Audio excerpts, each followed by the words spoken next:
wabarakatuh. Perkenalkan, nama saya Wilzi Apriliayani dari kelas 10 TKJ 1, nomor absen 11. Pada video kali ini, saya akan melakukan praktikum kimia tentang kristalisasi, di mana tujuan praktikum kali ini saya akan memisahkan kristal garam dapur dalam larutan garam dengan metode kristalisasi. Sebelum itu, apa sih itu kristalisasi? Kristalisasi adalah peristiwa pembentukan suatu kristal dari solut dalam larutan toleransinya. Kristalisasi dapat terjadi pembentukan partikel-partikel padat dalam uap seperti pada pertumbuhan salju sebagai pembekuan lelehan cair, sebagaimana dalam pembentukan kristal dari larutan cair dan pembentukan kristal tunggal yang besar. Kristalisasi dapat memisahkan suatu campuran tertentu dari larutan multikomponen sehingga didapat produk dalam bentuk kristal. Kristalisasi juga dipakai sebagai salah satu cara pembuatan karena lebih ekonomis. Operasi kristalisasi dibagi menjadi 3, yaitu 1. Membuat larutan supersaturasi, 2. Pembuatan inti kristal, 3. Pertumbuhan kristal.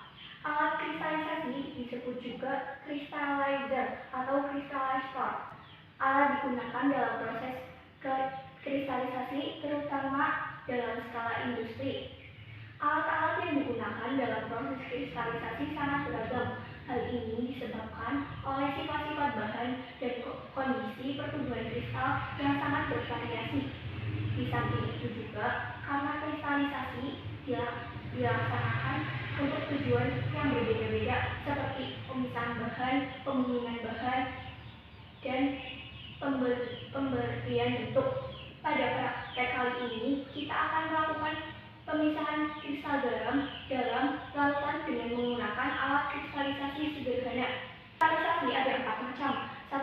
Kristalisasi penguapan, yaitu dilakukan jika zat akan dipisahkan tahan terhadap panas dan titik bekunnya lebih tinggi daripada titik didih pelarut. 2. Kristalisasi pendinginan. Kristalisasi ini dilakukan dengan cara mendinginkan larutan pada saat suhu larutan turun. Komponen zat yang memiliki titik beku lebih tinggi dan membeku terlebih dahulu, sementara zat lain yang masih larut sehingga keduanya dapat dipisahkan dengan cara penyaringan. Zat lain akan turun bersama pelarut sebagai filtrat, sedangkan zat padat tetap tinggal di atas saringan sebagai residu. 3. Pemanasan dan pendinginan. Metode ini merupakan dua gabungan dari metode di atas. Larutan panas yang jenuh dialirkan ke dalam sebuah ruangan yang telah divakumkan. Sebagian pelarut menguap. Panas penguapan diambil dari larutan itu sendiri, sehingga larutan menjadi dingin dan lewat jenuh. Metode ini disebut kristalisasi vakum. 4. Penambahan bahan atau zat lain. Untuk pemisahan bahan organik dari larutan seringkali ditambahkan ke suatu garam. Garam ini larut lebih baik daripada bahan padat yang didinginkan sehingga terjadi desakan dan membuat bahan padat menjadi kristalisasi. 5. Reaksi kimia. Pembentukan kristal dapat terjadi bila suatu larutan telah melampaui titik jenuh. Titik jenuh larutan adalah suatu titik ketika penambahan partikel tersebut melarut sehingga terbentuk larutan jenuh. Larutan jenuh adalah larutan yang mengandung jumlah maksimum partikel terlarut pada suatu larutan pada suhu tertentu. Contohnya NaCl. Ketika mencapai titik jenuh, maka akan terbentuk kristal. Berkurangnya air karena penguapan menyebabkan larutan melewati titik jenuh dan mempercepat terjadinya kristal. Mari kita simak video percobaan berikut ini. Alat-alat yang digunakan yaitu gelas, panci kecil, dan kompor. Bahan-bahan yang digunakan yaitu air dan garam. Pertama, siapkan air sebanyak 100 ml. Masukkan ke dalam gelas. Tambahkan 3 sendok garam.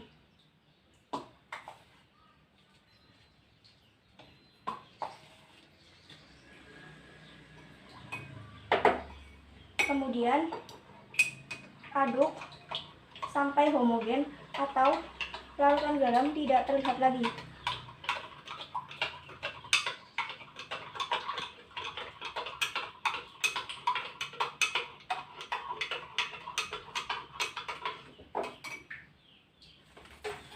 Kemudian saring larutan menggunakan tisu.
Zat cair yang telah disaring dinamakan filtrat, sedangkan zat padat yang tertinggal di atas dinamakan residu.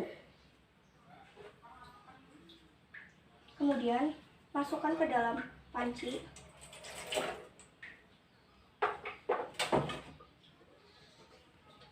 Kemudian panaskan ke dalam kompor dengan api yang tidak terlalu besar.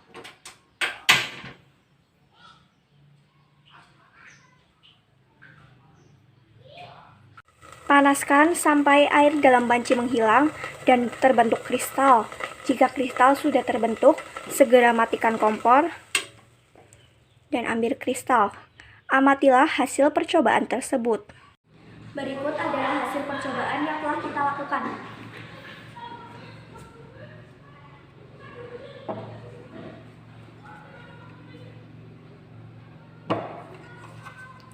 F. Hasil percobaan.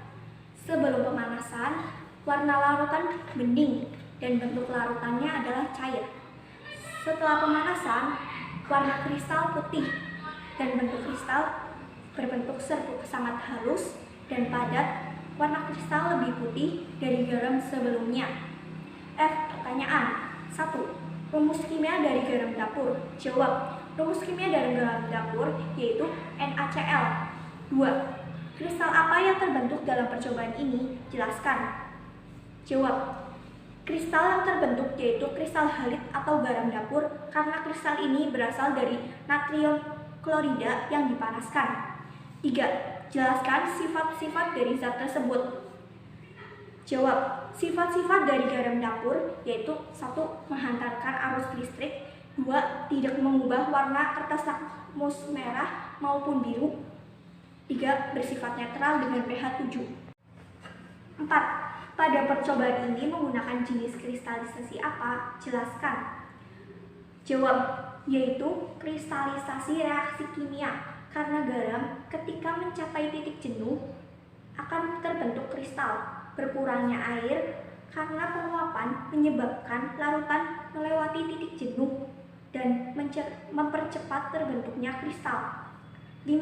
Berdasarkan hasil pengamatan kalian, berikan kesimpulan dari percobaan yang telah dilakukan. Jawab.